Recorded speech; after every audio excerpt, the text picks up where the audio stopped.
We're live. Francis Ngannou.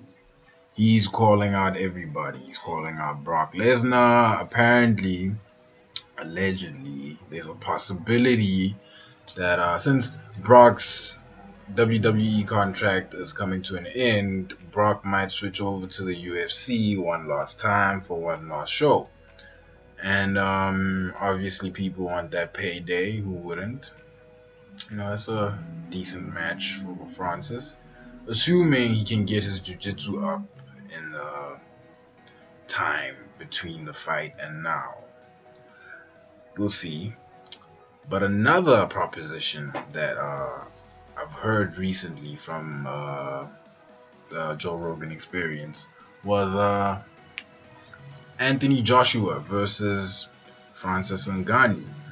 Why Anthony Joshua? Allegedly, supposedly, Dana White offered Joshua a contract worth $500 million. Now, for the money, if I was Anthony, of course I would consider it. Hell, I'd accept.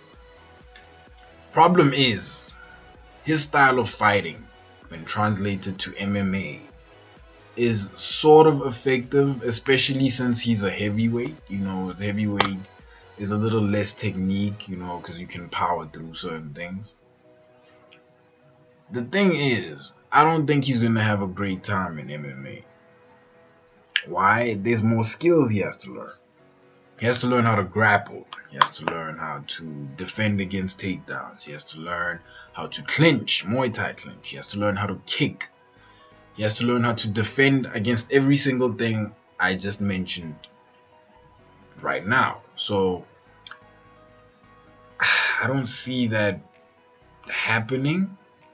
But because the money was so outrageous, I think Joshua might actually do it. We don't know if he will. Time will tell. Only time will tell.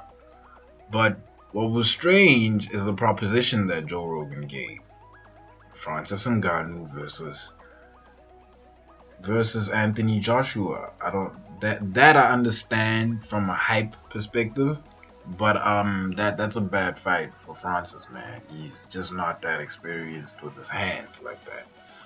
But if you gave him somebody like Lesnar and then you took him to a place like 10th Planet Jiu-Jitsu, you gave him a straight up grappler to train him, or you take him to like AKA, I think that fight would be spectacular, man. I think Lesnar would have a hard time fighting somebody who's naturally strong as opposed to his Mexican supplement strong.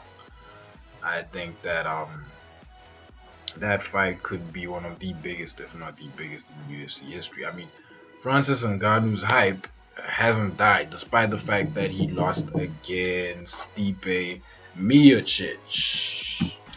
Ngannou can do it, man. I really think he can, provided he finds a training camp that is grappling intense, aka American Top Team, somebody who is more focused on the grappling of MMA more so than the striking.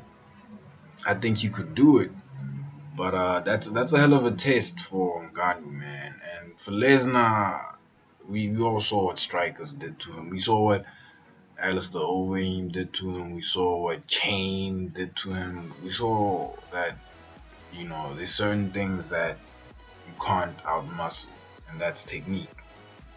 So yeah. Let me know what you think. Like, comment, subscribe, and I'm out.